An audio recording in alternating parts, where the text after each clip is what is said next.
Housing Development Progress. Number one and the best. Housing Development Progress. Number one. Number one. Housing Development Progress. Number one and the best. Housing Development Progress. Number one. Housing Development Progress. In Nigeria. Housing Development Progress. In Africa. Housing Development Program and the globe.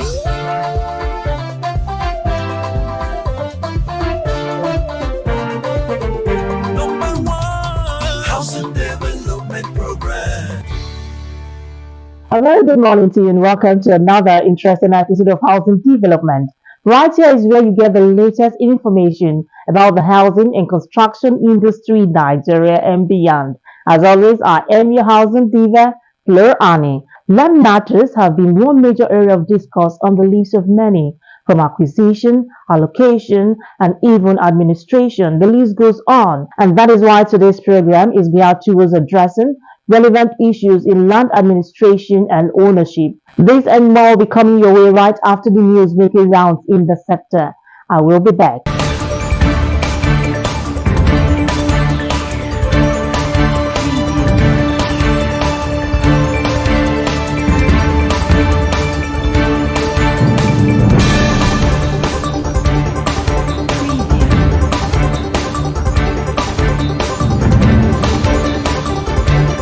The real estate and construction firms in Nigeria were able to secure loans totaling 2.26 trillion naira in 8 months. This amount borrowed from banks was used as capital to broaden services in the sector. The loans were obtained between November 2022 and June 2023, showing an increase from 1.90 trillion naira to 2.26 trillion naira, representing a growth of 18.9%. Data from the CBN revealed that borrowing by real estate firms rose from 712 billion naira to 755 billion naira, representing an increase of 44.4%, while loans by construction firms 1.19 trillion naira to 1.51 trillion naira within the same period.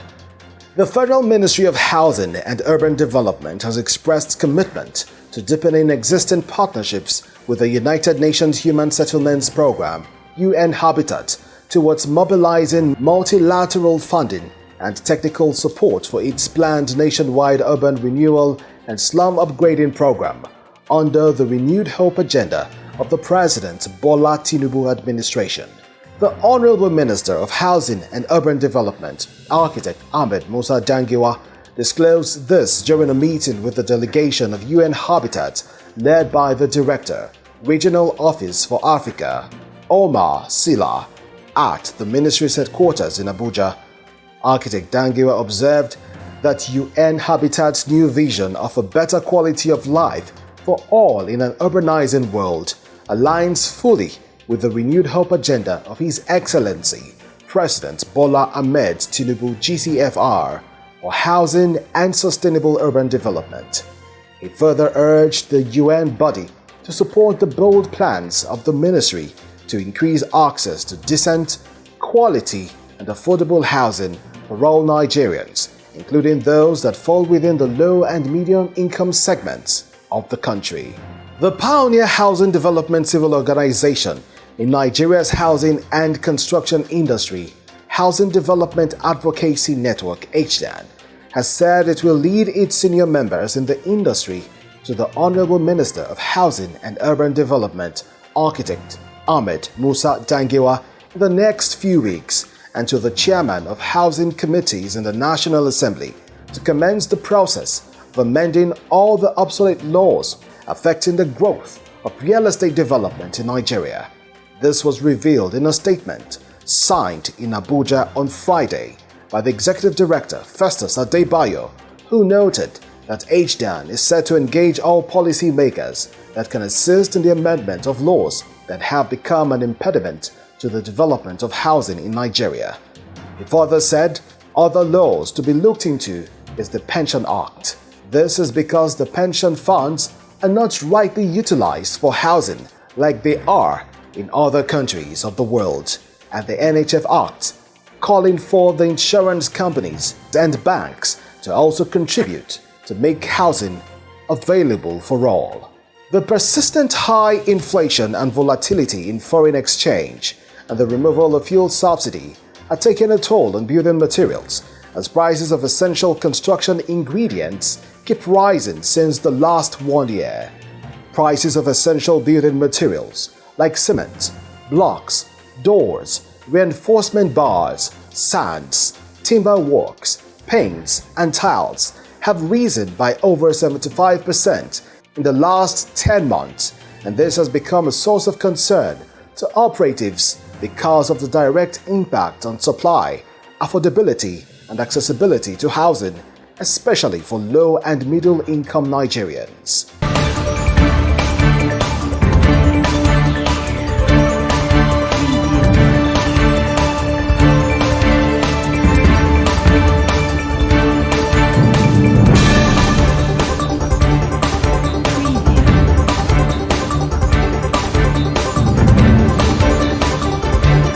For more housing, finance, and construction news, do well to visit www.africanhousingnews.com. The federal government, through the Ministry of Housing and Urban Development, has unveiled plans to build renewed hope cities nationwide as part of the government effort to promote integrated and functional communities in Nigeria. Our correspondent will give full details. The federal government, through the Ministry of Housing and Urban Development, has unveiled plans to build renewed hope cities nationwide as part of government efforts to promote integrated functional communities in Nigeria. This was disclosed by the Honorable Minister of Housing and Urban Development, Architect Ahmed Musa Dangiwa, when he received the Executive Governor of Taraba State, His Excellency Dr. Agbu Kefas, at the ministry's headquarters in Abuja on Thursday. Architect Dangiwa says the renewed hope cities will have inclusivity at their core. Phase 1 of the project aims to deliver 34,500 housing units in a mix of 1, 2, and 3-bedroom affordable bungalows in Nigeria's 30 states. Multi-level flats to cater for low-medium income earners, and terrace and detached bungalows and duplexes for the high-income earners in select state capitals including Lagos, Kano, Borno, Nasarawa, Rivers, Enugu, and the Federal Capital Territory. We intend to provide accommodation, houses for all the vulnerable, even the low-income to the low-income, up to the high-income Nigerians within the tenure of this administration. We have planned whereby the houses has to be organic and affordable and also acceptable to the citizens of Taraba State. Organic, what you mean is that you can have a 2-bedroom and you can expand it to a 3-bedroom when you can afford to do that at your own level.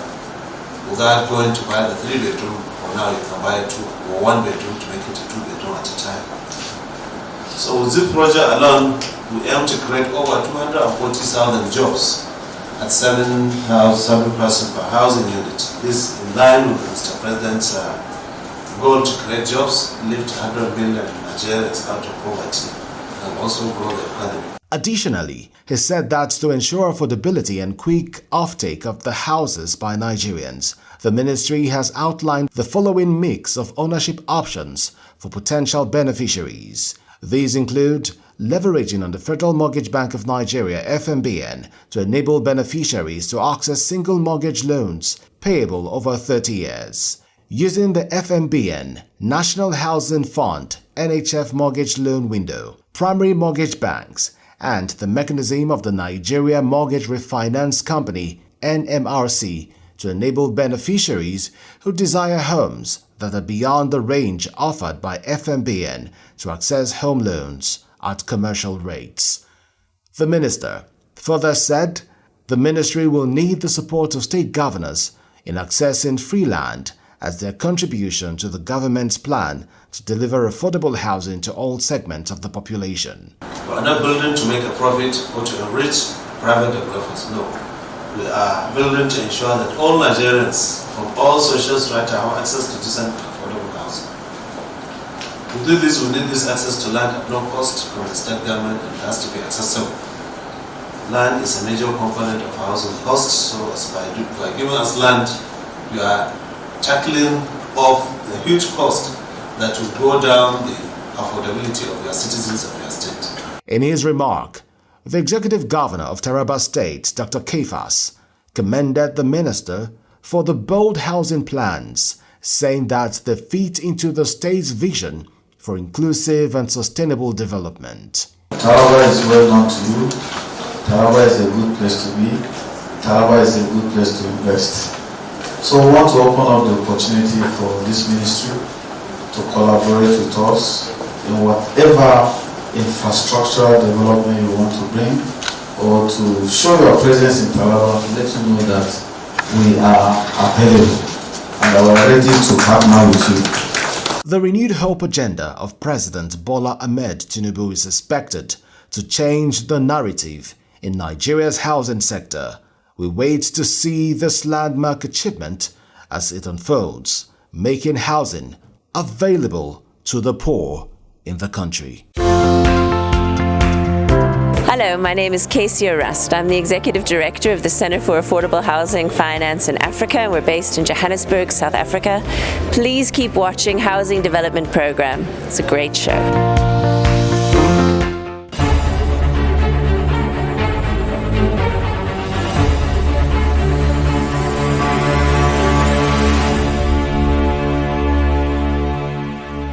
Welcome back. In most African countries, urban land has increasingly become a commodity to acquire and sold to the highest bidder. In buying land, which is better? Buying land from indigenes, government, or real estate companies? Let's get Nigerians' opinion on voices on the street.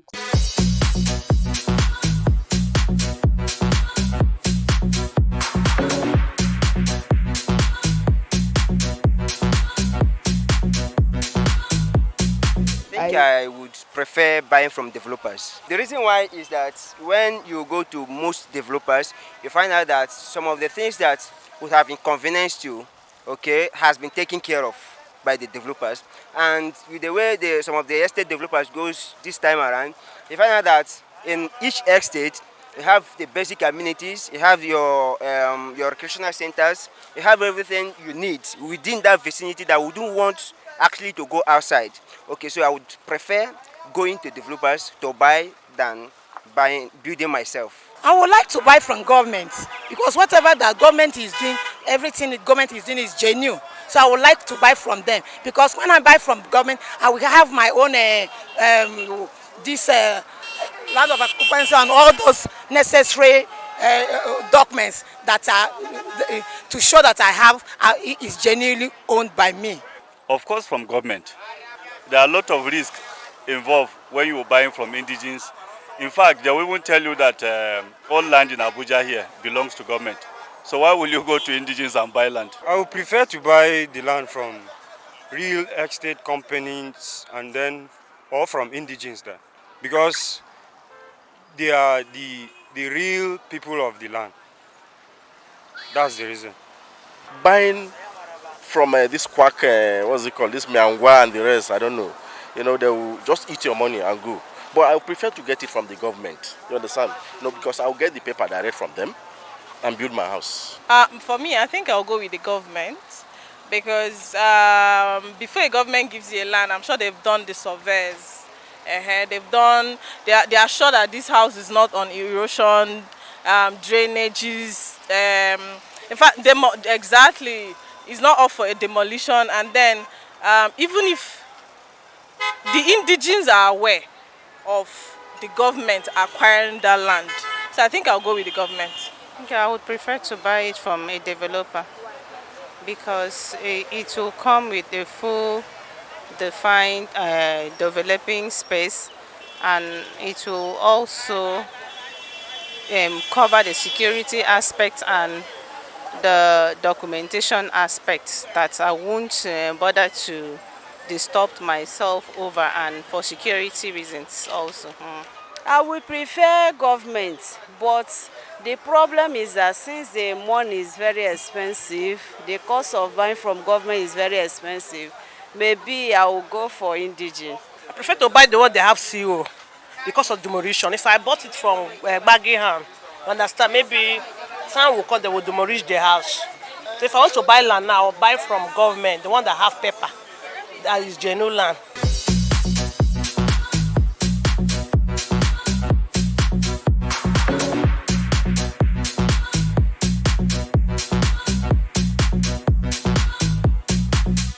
Voices on the street there.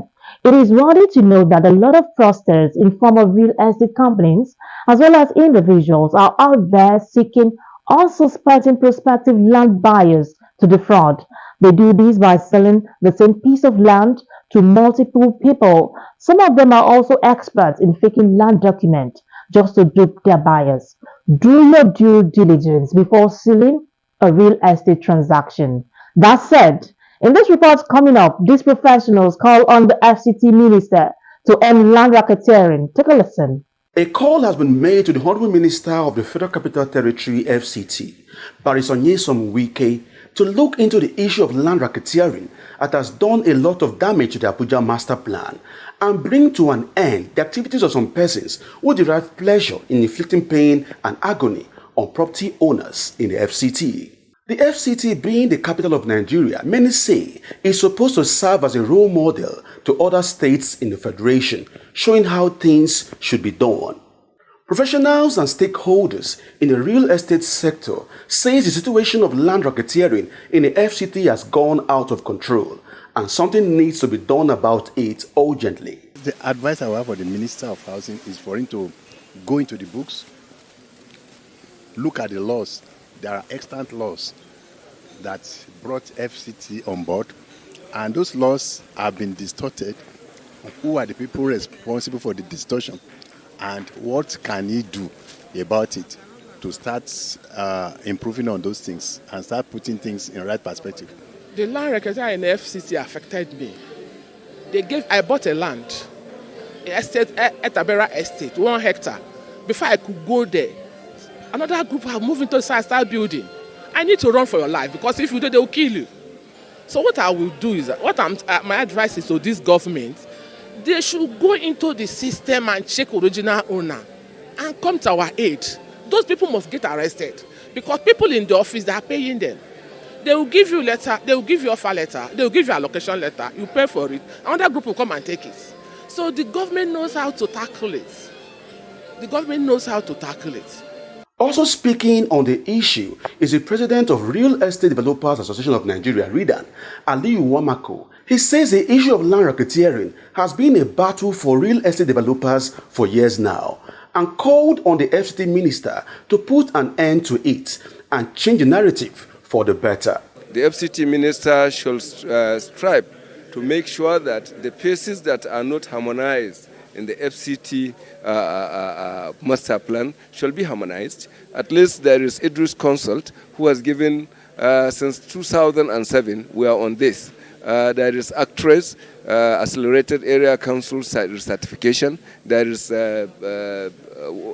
Aegis where we go to recertify our document. But unfortunately, up to now, phase 4 and 5 of Abuja Master Plan has not been harmonized into the Abuja Master Plan. And we call on the minister for us to be able to have title document for all the houses that are built. There should be something of this nature being harmonized so that we'll be able to move forward. With the moves and body language of the Honorable Minister of the FCT since assumption of office, it is expected that there will be a change in the titling documentation of landed properties and other issues that have given rise to land racketeering in the FCT. It's good news.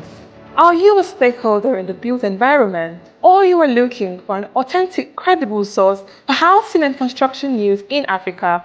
You now have an opportunity. Africa International Housing Show has now created a unique opportunity for you by establishing a full-fledged housing television, the first of its kind in Africa. You can now access information on home ownership, rental, building materials, finance, real estate, and insurance, among others, all on Housing TV Africa, channel 149 on StarTime.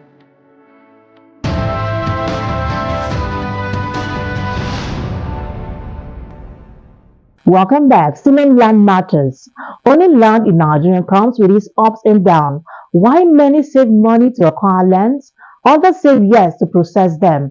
From bureaucratic bottlenecks, long registration procedures, and inconsistent policy, all these impede the development of land markets in Nigeria. The current land administration system in Nigeria is in a terrible state that requires immediate action. Now, the stakeholders have pointed out areas that should be addressed as far as land administration is concerned. Let's have a look.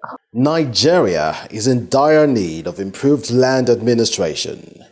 The current system faces numerous challenges, including inefficient land registration processes, unclear property rights, corruption, and land disputes.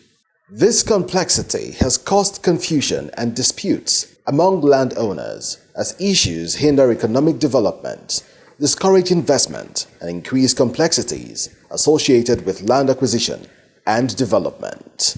We have to be able to buy and sell. Today, once you build a house in Yanopaja, you are not able to sell because there are too many regulations. So that is where we should be looking at. And I'm always very surprised when people keep on talking about land use act, land use act. Let me just tell you that the impediments that we have in land administration, they are not from the substantive provisions of the Land Use Act. They are from the regulations made by the various governments under the Land Use Act. So we just have to sit down and tackle all the states and let them make regulations. Issue around consent, fee, how long they are not in the Land Use Act. The Land Use Act also only says that it shall be unlawful for you to alienate without consent. Every other thing that you see, they are from regulations made pursuant to the Land Use Act, and they can be changed tomorrow if you have a governor that understands what you are talking about. So we need to pay attention to that. So we have to commoditize housing. In spite of the government efforts in this direction, the problems remain insurmountable. The importance of land to the provision of adequate housing cannot be overemphasized. Addressing the significant concerns of land administration in Nigeria is essential for fostering economic development, reducing conflicts, and ensuring equitable access to land resources for housing development. I think it's hard for regeneration to work in Nigeria, and I see it works in the UK because you have uniform infrastructure. In Nigeria, it's quite different.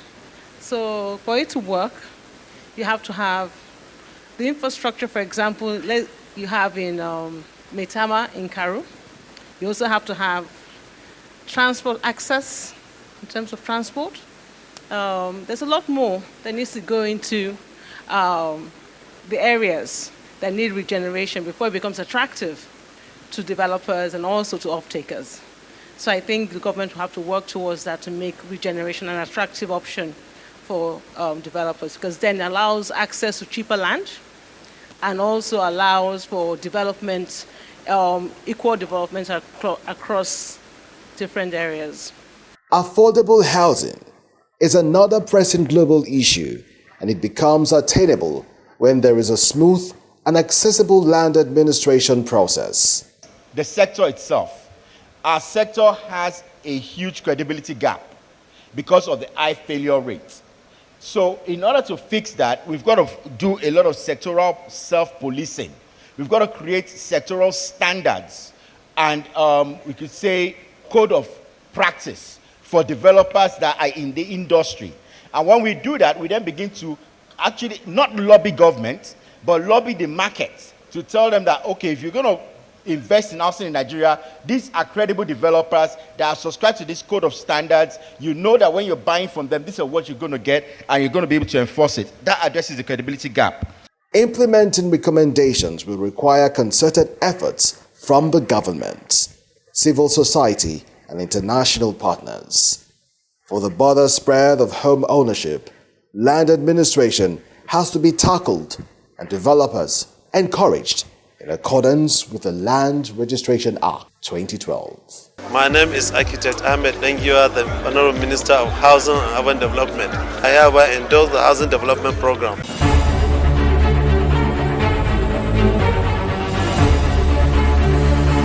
Welcome back. It's Countdown to Africa Housing Awards. Nigeria's premier housing and construction awards, organized by Africa's pioneer and first-most housing advocacy group, Housing Development Advocacy Network, is aimed at celebrating the excellent achievement of individuals and companies in the housing and construction industry. The award helps put major players of the housing and construction industry on the global stage. They're recognizing and celebrating top performance within the industry who have made significant contributions to the sector under the year in review. During the glamorous event, deserving individuals who have contributed immensely to the development of affordable housing will be inducted into the Affordable Housing Hall of Fame. Nomination and votings are ongoing right now via the website www.africanhousingawards.com. Now here's a quick one from the organizers of Africa Housing Awards.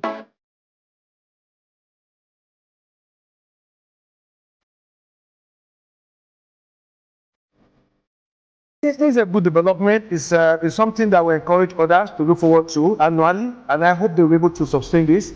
And as a senator, I will see how we can give support to them in the Senate so that they can go ahead to improve housing in Nigeria.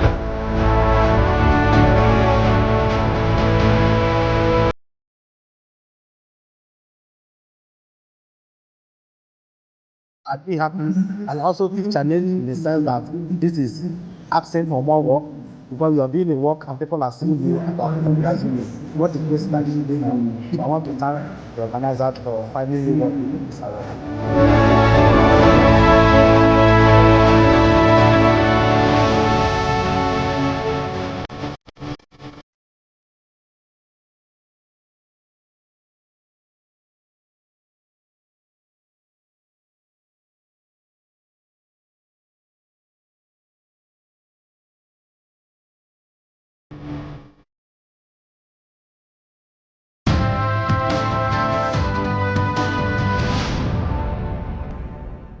A man who has a roof over his head tends to be more productive, and that is why Housing for All is our advocacy on this program. Glad you enjoyed your time with me. Make it a date same time next week. Until then, I remain your housing diva, Flora Arne. You have a wonderful day. Bye.